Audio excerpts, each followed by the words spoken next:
नमस्कार मित्रों, हमारी मध्य प्रदेश टूर के एपिसोड 2 में आपका स्वागत है। जहां एक तरफ भोपाल मशहूर है अपने लेक्स के लिए, वहीं भोपाल के आसपास आई यूनेस्को वर्ल्ड हेरिटेज साइट जैसे कि सांची स्तूप जो भोपाल से 46 किलोमीटर दूर है, वहीं भीमबेटका रॉक शेल्टर्स जो 45 किलोमीटर दूर है, वहीं आसपास में उदयगिरी केव्स, भोजपुर टेम्पल जैसी काफ़ी हिस्टोरिकल प्लेसेस आए हुए हैं। जैसे आगे आपको बताया कि इस टूर में हमारा मेन फोकस रहेगा पंचमढ़ी, तो बाकी सारी जगह पे इस बार जाना पॉसिबल नहीं था, तो मुझे भोपाल में ही एक ऐसी जगह मिली जिसका नाम है बिरला संग्रहालय, जहां संग्रहालय में प्राचीन मूर्तियां, शिलालेख, पत्थर के औजार तथा अन्य अवशेष जो मध्य प्रदेश और भारत के अन्य हिस्सों से प्राप्त किए गए हैं उन्हें संग्रहित किया गया है। इस संग्रहालय की स्थापना 1984 में की गई थी तथा यहाँ का समय सुबह 10 बजे से शाम 5 बजे तक का रहता है और मंडे को ये क्लोज रहता है, तो इस बात का आपको ख्याल रखना है। नमस्कार, तो इस वक्त हम खड़े हैं बिरला भवन या कहूँ कि बिरला मंदिर जो पास में आया है उसी के बाजू में बिरला जो संग्रहालय है उसमें, और हमारे साथ जो व्यक्ति मौजूद है और पहले उनका परिचय ले लेते हैं। सर जी, आपके बारे में। मैं बीके लोखंडे, अभी वर्तमान में जीपी बिरला संग्रहालय में एज ए कंसल्टेंट के रूप में कार्यरत हूँ, और इससे पहले मैं राज्य पुरातत्व संग्रहालय में क्यूरेटर, प्रभारी क्यूरेटर या कीपर के रूप में से सेवानिवृत्त हुआ हूँ, और यहाँ पर ये मेरा कार्य चल रहा है। ओके सर जी, नमस्कार। अब पहले एक इस म्यूज़ियम के बारे में थोड़ा सा विस्तार बता दीजिए आपके। हाँ, जैसा कि जो भी श्रद्धालुगण आते हैं तो उन श्रद्धालुओं के लिए ये रहता है कि वो मंदिर दर्शन के लिए आ रहे हैं, और मंदिर दर्शन के साथ साथ जब उनकी एक भोपाल यात्रा, ज़्यादातर लोगों के पास में भोपाल यात्रा के लिए वो एक विचारधारा रहती है कि हमें यहाँ पर क्या देखने को मिलेगा।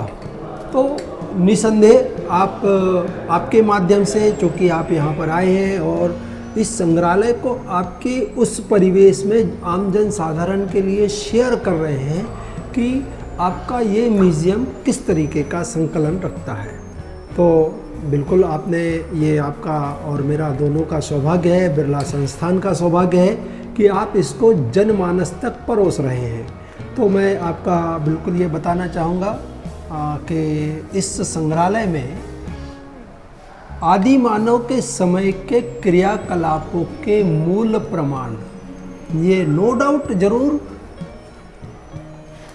चलचित्रों की प्रतिकृति यहाँ पर है जनमानस के लिए, कि ये प्रतिकृति के माध्यम से, और ये जो एक फ़ोटो है, आप अगर इसको शेयर कर सके तो आप बिल्कुल इसे बताइए कि ये जो फ़ोटो है ये वो आदि मानव का सेशन है कि जिसमें हमारे पास ड्रेस पहनने का भी कंसेप्ट नहीं था, और हम उस समय पाषाण उपकरणों के माध्यम से जीवन यापन की कई सारी चीज़ें प्राप्त करते थे। तो इस तरीके का जो जीवन यापन, जब इस फोटो के माध्यम से जो आपने संभावित जीवन यात्रा दिखाई है, तो इस जीवन यात्रा में उनके व्यक्तियों के रहने का स्थान पहाड़ियों, कंदराओं, गुफाओं में था।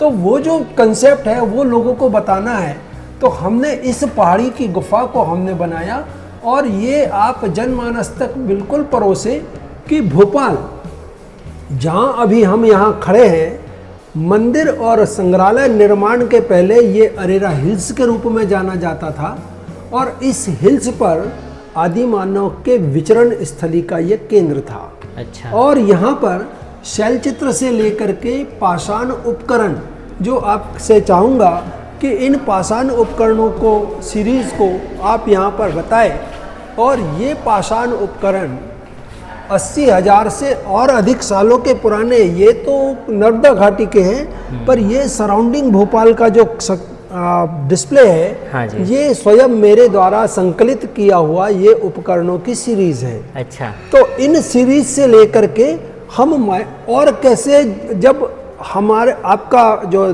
दिखाने का बहुत सीमित समय है, तो इसी सीरीज़ को मैं कंपाइल करके आगे और बताना चाहूँगा कि आप जब यहाँ पर हम केव्स में हजारों सालों का, लाखों सालों का व्यक्ति किस तरीके से प्रागैतिहासिक मूवमेंट चला आ रहा है, उस प्रागैतिहास काल में जब व्यक्ति ने अपने फल, जो जंगली पौधे रहे उनके फल फ्रूट से लेकर के मांस भक्षण से लेकर के सब अपना जीवन यात्रा प्रारंभ रखी।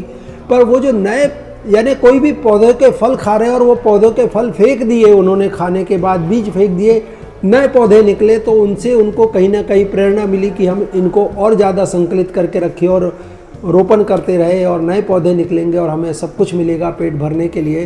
तो उस सीरीज़ के तहत कहीं ना कहीं और विकास के क्रम आगे बढ़ते रहे और विकास के क्रम बिल्कुल उस रूप में देखे कि जहां मानव जीवन को रहने के लिए हर प्रकार की या सुविधाओं की आवश्यकता, जैसे जल की आवश्यकता है, प्रकाश की आवश्यकता है, तो ऐसे जगहों पर लोगों के हैबिटेशन बढ़ने लगे, जीवन यात्रा को रहने के लिए वो देखने लगे। पर उनको ये भी देखना है कि हमें निरंतर राउंड द ईयर वाटर भी मिलना है और हम किसी फ्लड से, किसी आपातकालीन विभीषिका से प्रभावित ना हो जाए, तो उससे भी बचने के लिए तो कहीं ना कहीं और ऐसे प्लेसेस जो सराउंडिंग भोपाल में, अगर मैंने यहाँ पर ये पिपलिया लोर का एक लगाया तो भीमबेटका जो सर्वविदित है, विश्व धरोहर में शामिल, तो ये पिपलिया लोर का मंडी द्वीप के पास से 4 किलोमीटर पूर्व दिशा की ओर पिपलिया लोर का है। वहाँ से ताम्राश्म युगीन सभ्यता, मालवा संस्कृति के अवशेष मिलते हैं और गंगा खेड़ी है। और कहीं ना कहीं इन्हीं के इन बिटवीन आप एक गांव और झाकला खेड़ा करके ऐसा मिलता है, जहाँ पर हमें ताम्राश्म युगीन सभ्यता के अवशेष मिलते हैं। तो ये हुआ आपका 80,000 1 लाख साल से लेकर के आप निरंतरता की ओर 5,000 साल पुराने, 4,500 साल पुराने सभ्यता तक आ गए हैं। और फिर इसके बाद एक ऐतिहासिक क्रम जो हम यहाँ पर हर चीज़ का क्रम, यानी एयरपोर्ट से गोंदरमऊ 3 किलोमीटर दूरी पर, 2.5 किलोमीटर दूरी पर है। गोंदरमऊ के स्थान से 2005-2006 में राज्य शासन ने पुरातत्व उत्खनन का काम किया और वहाँ से शुंगा डायनेस्टी के पास से 2nd सेंचुरी BC से वहाँ पर कई सारे अवशेष देखने को मिलते हैं। और कुषाण कालीन और क्षत्रप कालीन कम से कम 43 चांदी के सिक्के भी वहाँ से रिपोर्टेड है, मिले हुए हैं, बताया जाता है। तो ऐसे प्रमाण, और उसके तदनंतर गुप्त काल के कई सारी प्रतिमाओं से लेकर के यहाँ पर जब हम देखते हैं तो आइए सर, ये इसका आसपास का विचरण वाला इलाका हम भोपाल के सराउंडिंग एरिया से अगर हम देखते हैं, आइए यहाँ पर आप दिखाएं, बिल्कुल ये जो इलाका है, हम ये जो आप सिमिलरिटी देख सकते हैं कि उत्तरोत्तर गुप्त काल में अगर यहाँ पर ये प्रतिमाएं दिखाई जा रही है तो अपने आप कि वह लोगों की धारणा है कि ये परमार काल से, राजा भोज से ही डेवलप रहा और नवाब तक के बढ़ता रहा। तो ये अवधारणा यहाँ पर आकर के थोड़ी सी ये होती है कि यहाँ पर भोपाल का ये स्कल्पचर, और एक और दिखाता हूँ, आइए आप बिल्कुल इसको आप कंपाइल करेंगे तो जनमानस जो पुरातत्वविद है, पुरातत्ववेत्ता के विभाग वाले, विंग वाले हैं, तो कहीं ना कहीं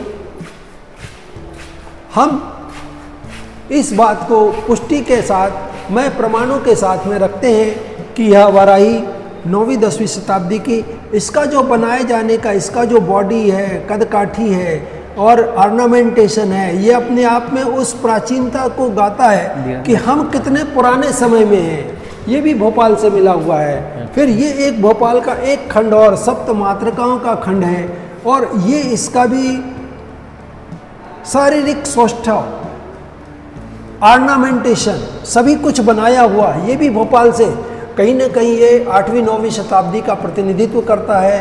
तो इस प्रकार की चीज़ें, यानी कितना परमार काल से लेकर के हम और पहले की ओर जा सकते हैं। तो ये एक कंटिन्यूअस, लगातार की गाथा चली आ रही है।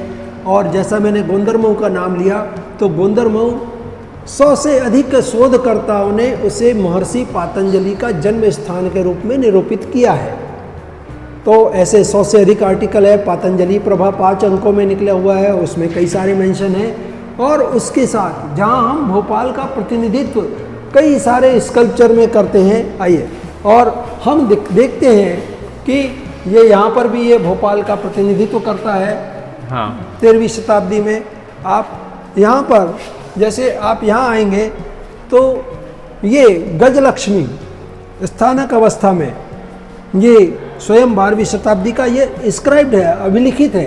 अच्छा, ये आप यहाँ पर देखेंगे वहाँ की लिपि में तो लिखा हुआ है। 1208 के करीब का ये यहाँ पर आपका इंस्क्रिप्शन आपको देखने को मिलेगा। हाँ, कि गजलक्ष्मी यहाँ पर आप दिखाएंगे तो ये गजाभिषेक करते हुए, गजाभिषेक है, फल फ्रूट इसके साथ में है। हाँ। तो गजलक्ष्मी के रूप में यहाँ पर ये जानी जाती है। 2 हाथी हाँ, की निशानी हाँ, होती बिल्कुल। और उसके साथ जब हम और क्रमों में आगे बढ़ते हैं तो ये एक उमा महेश्वर की प्रतिमा जो भोपाल से मिली है 10वीं शताब्दी की, हर एक पीरियड का अपना अपना प्रतिनिधित्व करते हुए ये शिव पार्वती रावणानुग्रह का दृश्य कि रावण कैलाश हिल को उठा रहा है। हाँ। और वो दृश्य यहाँ पर दिखाया गया है। उसके साथ ही दिशाओं के अधिपति के रूप में यहाँ इंद्र और अग्नि लोगों को आइकनोग्राफी में दिखा दे कि अग्नि में यहाँ मुकुट में फ्लेम्स निकलती हुई दिखाई जा रही है, लंबी दाढ़ी है, उसमें नाट बंधी हुई है कि वो अग्नि से प्रभावित ना हो। तो ऐसे भी, और यहाँ इंद्र के रूप में अगर है तो किरीट मुकुटधारी और इंद्र का कंट्रोल वज्र अंकुश इनके हाथ में कि वो कंट्रोल करने के लिए किस तरीके से दिखाया जाए। तो यहाँ पर इस तरीके की अवधारणाएं, और जैसा और आगे की ओर अगर हम आते हैं तो ये एक भैरव, बटुक भैरव, ये भैरव की प्रतिमा अपने आप में कि यहाँ पर शॉर्ट ड्रम भी दिखाया है, घंटा ध्वनि के लिए घंटियाँ बंधी हुई है। हाँ, खड़ाऊ इनके साथ में है, श्वान इनके साथ रहता है। और कहीं ना कहीं ये उस ओर इंडिकेट करता है कि हम प्रत्येक यानी 11 रुद्रों से शिव की कल्पना। तो 11 रुद्रों में बटुक भैरव भी आ गए। अब यहाँ पर घंटा ध्वनि और कुत्ता इनके साथ एसोसिएशन का जो किंवदंतियाँ मिलती है कि कुछ यहाँ पर ये दिखाने वाले, प्लीज़ आप मुझे भी दिखाएं कि जो घंटियाँ हैं ये कुछ बहरूपी आया करते थे और वो यूँ चला करते थे। जो यूँ चलने का जो ट्रेंड है उनका, वो ये कर रहे हैं कि घंटियाँ इतनी आवाज़ करे, खड़ाऊ इतनी आवाज़ करे कि हम इस एरिया में आ गए। उसका उस कथानक का जोड़ा जाना कि आज भी अगर किसी एरिया में कुत्ता रोने लगता है तो वो मैसेज देता है कि something is not good there. Negativity का मैसेज वो ऑब्जर्व करता है कि इस एरिया में कोई आ गए हैं। तो ये इनकी उपस्थिति, काल भैरव, भैरव और यमा, ये सब इनके इनकारनेशन से जुड़े हुए, यानी जो शिव का जो एक सहारक रूप है उस कथानक को पूर्ण करते हुए यहाँ पर ये भोपाल से ये भी मिले हुए। तो अपने आप में ये स्टोरी है। तो ये उसके ऊपर इवन इस संग्रह का जो संकलन है कि अगर यहाँ पर 8वीं शताब्दी में लकुलिश दिखाए जा रहे हैं। Lakulisha is now as a founder of Pashupatya cult and he is the 28th incarnation of Shiva. Okay. तो 28th इनकारनेशन ऑफ शिवा शिल्प संहिता में मेंशन किया है, शिव पुराण में मेंशन किया है, कई सारी जगह पर। ये योगाचार्य है कि वेद इनके हाथ में है, लगुड़ इनके हाथ में है, ऊर्ध्वरेतस इनका दिखाया जाना है, बीजपुर घटक इनके साथ है, लोटस इनके साथ है। तो ये एक यौगिक है, ब्रह्मचारी है। तो उस रूप में इनको दिखाया जाना ये अपने आप का महत्वपूर्ण। और 8वीं शताब्दी का चाहे यह गणेश है, कार्तिकेय है और भी दूसरी सारी प्रतिमाएं कि यहाँ पर ये आप जनमानस को दिखाएंगे कि शिव पार्वती का कल्याण सुंदर या वैवाहिक अवसर का वो दृश्य दिखाया गया है जो अपने आप की कहानी गाता है। इस दृश्य के बाद अगर हम और ज़्यादा गहराई से देखते हैं तो यहाँ पर शिव पार्वती आफ्टर विवाह के चौपड़ खेलते हुए वो दृश्य दिखा रहे हैं कि विवाह हुआ है और आप चौपड़ खेल रहे हैं। तो यहाँ पर पासे और गोटियाँ यहाँ पर है। पर एक कल्चरी कला में एक प्रतिमा जबलपुर में है, वहाँ पर चौपड़ खेल रहे हैं और पार्वती जी, ये शिव जी नंदी को हार गए हैं। पार्वती जी की सहेलियाँ नंदी को खींच रही है, नंदी जा नहीं रहे स्वामी भक्त से। एक सहेली लकड़ी मार रही है और गणेश कार्तिकेय पूंछ और पकड़ कर पैर पकड़ के खींच रहे हैं। तो ऐसे दृश्य भी दिखाया जाना कि खेल भी हो रहे हैं और सारी चीज़ें, तो इन सब का प्रतीकात्मक यहाँ पर ये देखने को मिलता है। और अलग अलग स्वरूपों में यहाँ पर ये गणेश की स्थापना आप आए। और भी यहाँ पर हमने सिर्फ अभी शैव गैलरी के ऊपर में फोकस किया है।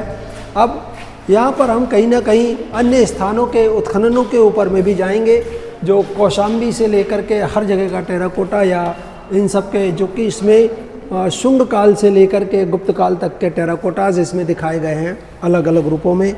और आप यहाँ पर ये प्राच्य निकेतन भोपाल द्वारा बिरला संस्थान द्वारा उत्खनन कराए गए, उसमें कम से कम ताम्राश्म युगीन सभ्यता से ऐतिहासिक काल तक के परिवेश मिलते हैं। आइए, और यहाँ पर जब हम ये देखते हैं तो कहीं ना कहीं ऑटोमेटिक जो भी दर्शनार्थी आते हैं तो उनकी नज़रें इस पर पड़ती है, यज्ञ वराह पर पड़ती है।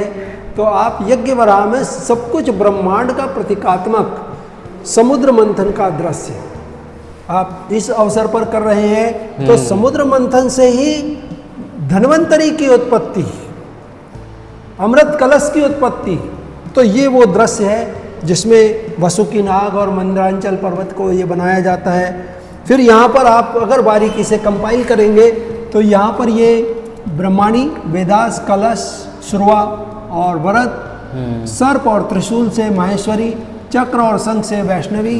फिर यहाँ पर ये कौमारी के रूप में एक डैगर के लिए हुए, वाराही के लिए, चामुंडा के लिए गणेश और वीरभद्र, उनकी अधिष्ठात्री देवियाँ।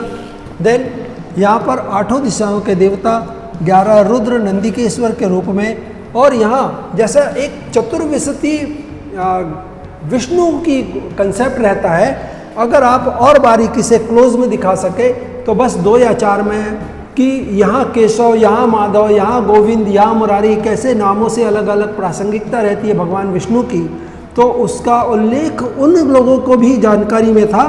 तो एक जो मोटे रूप में लोगों को बारीकी से दिख सकता है, आप यहाँ पर ये दिखाए कि एक यहाँ पर ये बैठे हुए, तो इनके साथ लेफ्ट हैंड के निचले भाग में चक्र यहाँ दिखाया जा रहा है, तो इनके शंख यहाँ दिखाया जा रहा है। अब यहाँ दूसरी जगह देखेंगे तो यहाँ पर ठीक राइट हैंड में ऊपर साइड में चक्र आया, शंख यहाँ पर आ गया। फिर यहाँ से हम देखेंगे तो यहाँ पर लेफ्ट हैंड में, यहाँ पर ऊपर साइड में लेफ्ट से हट करके राइट हैंड में चक्र आ गया, फिर शंख इधर आ गया। तो ये जो क्रम बदलते जाता है, ये सारा क्रम चतुर्विशती विष्णुओं की उपस्थिति यानी उस समय के लोगों को जानकारी में थी। आइए, और यहाँ पर ये सभी नवग्रह यहाँ पर बनाए हुए हैं, राहु केतु तक, सूर्य सोम मंगल से राहु केतु। यहाँ पर ये सभी हेड गियर के रूप में, जैसे आपके साथ बच्चे, छोटे बच्चों को कहा जाए कि सप्तऋषि कैसे बनाए किसी ऋषि का, तो वो हेड गियर और रोजरी उनके हाथ में होगी। तो ये सारे पगड़ियों से धारित सप्तऋषियों की स्थिति इसमें दिखाई गई है। वशिष्ठ, अंगिरा, भृगु को तो इनके नाम मिलते हैं। फिर यहाँ पर मत्स्य, कूर्म, वराह, नरसिंह, वामन से लेकर के परशुराम, राम, बलराम, बुद्ध और कल्कि यहाँ तक ये दिखाए हैं। एकादश गणेश की उपस्थिति है यहाँ पर। यहाँ सारे असुरों को दिखाया गया है हथियारों के साथ में। यहाँ पैर नीचे साइड में, उस साइड में, दूसरे साइड में होंगे ऊपर में। तो ये संपूर्ण ब्रह्मांड का प्रतीकात्मक इसको रूप कहा जाता है, दिखाया गया है। वहीं हम अगर इसको दिखाए तो ये विष्णु भगवान का प्रतिमा है, इसमें दशावतार है, मत्स्य, कूर्म, वराह, नरसिंह, वामन, परशुराम, राम, बलराम। और सबसे महत्वपूर्ण, आप अगर इसको, चूंकि ये तो सबको ही ऑब्जर्व करते हैं, पर जो माइन्यूट ऑब्जर्व करने वाली बात है कि यहाँ पर विष्णु जी है, संपूर्ण दशावतार दिखा दिए गए, पर यहाँ से पीठिका से नीचे का जो भाग है वो बहुत महत्वपूर्ण है कि अगर भगवान विष्णु यहाँ पर खड़े हैं और ये लोटस पर खड़े हैं, चूँकि कमल पुष्प पर है, तो कमल पुष्प, कमल कहाँ खिलेगा? आज भी जो अवधारणा है कि पानी में ही खिलेगा। तो यहाँ पर नागा कपल की उपस्थिति, भूदेवी और ये कच्छप, तो ये कच्छप अवतार पर भूदेवी खड़ी है और भूदेवी के पास ये लोटस, ये कमल पुष्प के लिए ये उसकी डंडिया। और जैसे कि नागा कपल को क्यों दिखाया कि सारे सर्प जब ऋषियों मुनियों को हवन यज्ञ नहीं करने दे रहा है, विघ्न डाल रहे हैं, तो भस्म करने का ये यज्ञ करते हैं। उसमें से कुछ सर्प शिव जी के पास जाते हैं और कहते हैं कि आपने ही दंश का काम दिया और आप ही मरवाएंगे, तो वो कैसे होगा। तो शिव जी ने कहा कि आप रसातल में जाके रहे, यानी सातों लोकों में अतल वितल सुतल तलातल महातल रसातल और पाताल, तो उन लोकों में नागाओं की उपस्थिति, नागों की, नाग कंपत दंपति की उपस्थिति, और यहाँ पर ये कमल पुष्प का खिलना और उस पर विष्णु जी का पूरी सृष्टि का सब कुछ दिखाया जाना, तो ये अपने आप में बहुत महत्वपूर्ण इस तरीके की ये मूर्ति यहाँ पर दिखाई गई है। फिर कहीं ना कहीं आप और भी देखेंगे तो यहाँ पर एक विशिष्ट प्रतिमा इस संग्रहालय के संग्रह में सूर्य नारायण, लोटस, कवच, लंबे जूते, देवी उनके साथ, और दांडी और पिंगल कि दिन भर की लेखनी के लिए, कि दिन है तो रात और दोपहर है तो शाम भी होगी, तो वो एक कलम और सहपात्र लेकर के कि पूरा कैलेंडर बनाने हैं कि कैसे हो, तो वो सूर्य ये हो गए नारायण के रूप में, शंख और गदा यहाँ पर ये दिखाई गई है। तो ये शेष के रूप में कि काल का प्रतीकात्मक, आप सूर्य का कार्य देखिए कि काल का प्रतीकात्मक भी, सुबह हुई है तो उसका अंत निश्चित है, 10 बजेगा ही, 12 बजेगा ही, दोपहर भी आएगी, शाम भी होगी, तो उनके प्रतीकात्मक में सर्प को काल के रूप में भी लिया है। और ये सारे अपने यानी 6-7 काम उसके सूर्य के जो गणना में आते हैं वो इसमें दिखाई हुए, जो आम जनता के लिए बहुत ही रोचक तथ्यों में गिने जाते हैं। बिल्कुल ये दिखाने वाला। अब यहाँ पर मैं एक एक चीज़ों को अगर बारीकी से करूँ तो उन प्रतिमाओं में अगर मैं बुद्ध की स्थिति एक देखूँ कि यहाँ पर बुद्ध इस रूप में दिखा रहे हैं, फिर आप ये दूसरी मूर्ति देखते हैं तो यहाँ पर बुद्ध को इस रूप में दिखा रहे हैं कि त्रिभंग मुद्रा में दिखाए जा रहे हैं। फिर यहाँ आप इसको इसको निकालिए, ये दशावतार का पार्ट है और यहाँ पर बुद्ध को दिखाया गया है। फिर अगर हम शेष शाही विष्णु में अगर देखते हैं तो मत्स्य कूर्म वराह से लेकर के यहाँ पर ये बुद्ध अगर दिखाए गए तो ये अलग रूप में दिखाए गए हैं। फिर यहाँ पर अगर हम देखते हैं तो यहाँ पर बुद्ध अलग रूप में दिखाए गए, यानी अमिताभ, अक्षोभ, रत्न संभव, अमोघ सिद्धियर, वैरोचन, इन सबकी प्रासंगिकता इन दशावतारों के मध्य दिखा दी गई। तो जब शोधकर्ता लोग अगर इस म्यूजियम के अपना चयन करते हैं तो आपके माध्यम से बिल्कुल दे आर वेलकम। और इस तरीके का संकलन ऐसा ही हमारा एक गैलरी और कि आइए आपको एक और गैलरी पे दिखाएं कि जैसा ये आप यहाँ पर ये दिखाएंगे, जैसा अभी आपने ये विशिष्ट प्रतिमाएं सारी मातृकाएं और भगवान गणेश का वैनायकी का स्वरूप, गणेश जी का वैनायकी का स्वरूप फीमेल फॉर्म में इसे दिखाया गया है। आपको शायद बहुत रेयर देखने को मिलेगा, तो आप यहाँ पर ये देख सकेंगे। और एक और जैसे और भी सारी जगह, तो ये एक वैष्णवी बनी है, पर वैष्णवी के साथ शंख चक्र गदा और पद्म लिए हुए, पर कहीं ना कहीं इसकी थोड़ी विशेषता है इस प्रतिमा की कि यहाँ पर एक साइड में, वैसे तो ये और ये दोनों साइड आप दिखाएंगे तो सारे व्यालों से भरेंगे, यहाँ पर ये लोटस लेकर के यानी एक कमलनाल लेकर के खड़ी है, तो स्वाभाविक है कि इधर भी कमलनाल लेके खड़े होना था, पर यहाँ कलम और किताब लेकर के वो विस्मय की मुद्रा में कि मुझसे कहीं कुछ यानी कुछ सोच विचार में। अब यहाँ सोच विचार उसका व्यक्त कैसे हो रहा है कि उनको इतने सारे हाथों में बनाया, तो ये चामुंडा के प्रतीकात्मक है, ये इंद्र का प्रतीकात्मक, आप इसको बारीकी से दिखाएं कि ये इंद्र का प्रतीकात्मक, ये जो वेपन लिया हुआ है इंद्र का प्रतीकात्मक है, ये तो वैष्णवी के ही है बाकी।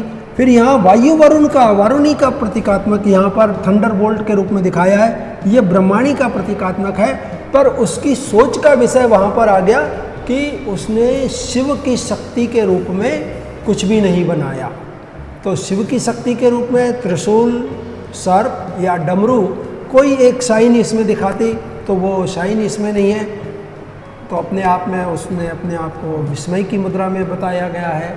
और ऐसा ही ये देवी प्रतिमा की गैलरी का वर्चस्व है। आइए आप मेरे साथ और इस पर थोड़ा सा समय का उपयोग किया जाए जल्द से, और आम जन साधारण को जानने के लिए कि हम किस तरीके से इस संग्रहालय को देख सकते हैं। ये ऊपर का फ्लोर है और इस ऊपर के भाग में जहां हम कई सारे इस ऊपरी भाग में आर्म्स आर्मामेंट्स को देख सकते हैं, रियासत काल के कुछ ऑब्जेक्ट्स देख सकते हैं। पपेट के ऊपर में, चर्म शिल्प के ऊपर में कारीगरी कैसे हो सकती है। लेदर पपेट लिखा हुआ है। हाँ, तो लेदर से बना हुआ, लेदर से। तो ये चाहे वह रावण का सीन हो, हाँ, या अशोक वाटिका के दृश्य हो, दूसरे दृश्य, आइए आप उसके साथ साथ यहाँ पर इसको आप ले सकते हैं, जैन गैलरी। हाँ,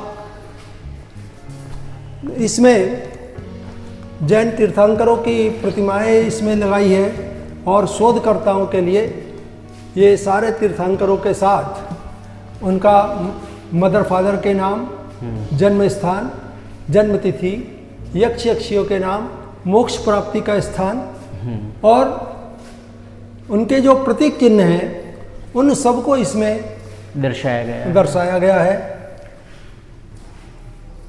ये शोधार्थियों के लिए विशेष प्रस्तुति, क्योंकि छायाचित्रों को न दिखा करके प्रतिमा कला दिखाना है, पर प्रतिमा कला हर जगह उपलब्ध नहीं हो पाती और हर जगह से संकलित नहीं हो सकती, बिकॉज इनकी उपस्थिति, उसकी भी एक मर्यादा होती है कि भाई। बिल्कुल। आइए, और इसके साथ साथ हमने, चूँकि वहाँ पर कुछ सारी चीज़ें दिखाई नहीं थी, कहीं ना कहीं हमारे पास और ज़्यादा संकलनों में ये आप देखेंगे कि ब्रिटिश पीरियड के कॉइन्स, भोपाल नवाब्स के कॉइन्स, यहाँ पर सातवाहन पीरियड के कॉइन्स, यहाँ पर पंचमार्क कॉइन 2600-2700 साल पुरानी उपस्थिति। उसके साथ आप इस साइड में आएंगे तो कहीं ना कहीं नागा कॉइन की प्लेट नीचे हो गई है, कुषाण कालीन कॉइन, उत्तर भारत और दक्षिण भारतीय कॉइन, रियासतों के कॉइन्स, इनकी उपस्थिति भी यहाँ पर है। और इसके साथ साथ आए आप, ये एक अनुपम उपलब्धि में ईसा पूर्व की शताब्दी का प्रतिनिधित्व करते हुए अजंता और बाघ की गुफाओं के चित्र, ये केव्स नंबर 17, यशोधरा और बोधिसत्व जो है पद्मपाणि वैराग्य का निर्णय लेते हैं, और कहीं ना कहीं वो सारे विस्मय की मुद्रा में दृश्य दिखाया गया। और जो ये आप शिल्पांक ये इसको कवर कर रहे हैं, ये एक कभी आम जन के लिए शोध करने वाला कि उर्वशी और राजा पुरुरवा की स्टोरी, कि इंद्र अपनी प्रियतमा प्रेयसी को, उर्वशी को वापस लाने के लिए कितना आडंबर रचाते हैं कि दिन को रात बनाना है, तो काले मेघ उन्होंने कर दिए। उनके जिन शर्तों में उर्वशी इनके साथ रह रही, तो उन शर्तों को खंडित करने के लिए सारा मधुर गंधर्व वादन, संगीत वादन और ऐसे महकते हुए पुष्पों की महक वहाँ पर आच्छादित कर देते हैं कि वो भेड़े वैसे ही भागने लगे। तो वो दृश्य, वो इंद्र अपना माया जाल, इंद्रजाल जो है वो फेंक रहे हैं, करवा रहे हैं। और दिन को जब मेघ हो गए इतने ज़्यादा और कहीं शर्तें ब्रेक करनी है, तो फिर बिजली चमका करके उसको दिन बना दिए। तो ऐसी भी स्टोरी, कथानक वहाँ पर देखने को मिलती है। और कहीं ना कहीं हम, और यहाँ बाघ पेंटिंग के रूप में भी यहाँ पर ये देख सकते हैं, बाघ के साथ लेपाक्षी मंदिर के और सारे चित्रों की उपस्थिति। इनके साथ साथ आप जब ये छोटा सा आपने दिखाया, तो यहाँ स्टैम्प टिकटों में, चूँकि प्रभुत्व किसी देश का प्रतिनिधित्व करते हुए कई बार स्टैम्प टिकट, हालांकि स्टैम्प टिकट 1840 के बाद से जारी हुए, 1 पेनी, ब्लैक पेनी के रूप में, ग्रेट ब्रिटेन की महारानी के रूप में। तो ये यहाँ पर स्टैम्प पर त्रिदेव भी नटराज भी ये मूल प्रति है, और बाकी देश के विदेश के सब जगह के ये स्टैम्प टिकट यहाँ पर देखने को दिखाए गए हैं। तो इस तरीके का संग्रह हमारे इस म्यूज़ियम का है, और चाहूँगा कि सारे शोधार्थी अपने अपने तरीके से आए और अपने ज्ञान पिपासा को शांत कर सकते हैं। इसके लिए आपके चैनल को मैं धन्यवाद करना चाहूँगा कि आपने इस मेरे म्यूज़ियम को चयन किया।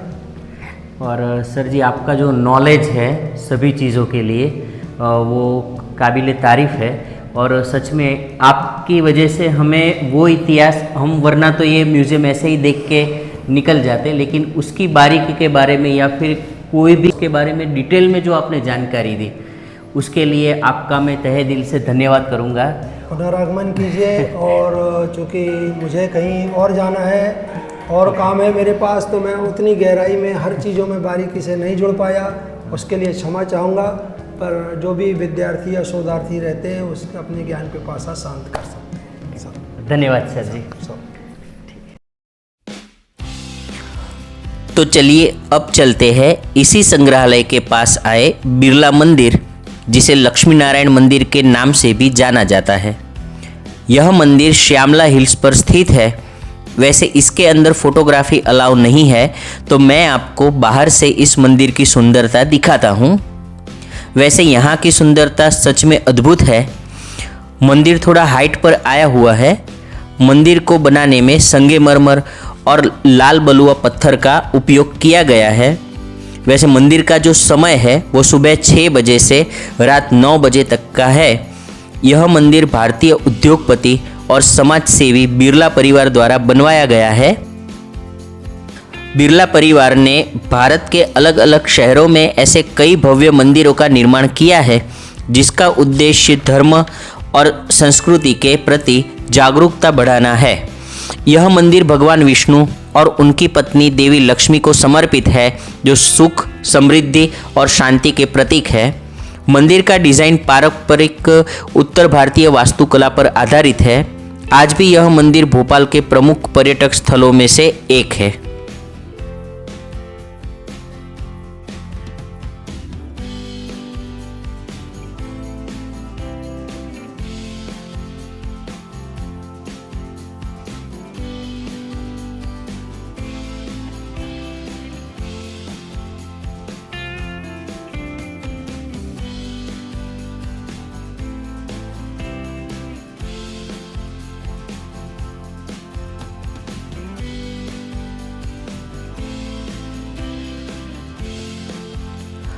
मंदिर हाइट पर होने की वजह से यहाँ से भोपाल सिटी और लेक का व्यू काफ़ी अच्छा आता है।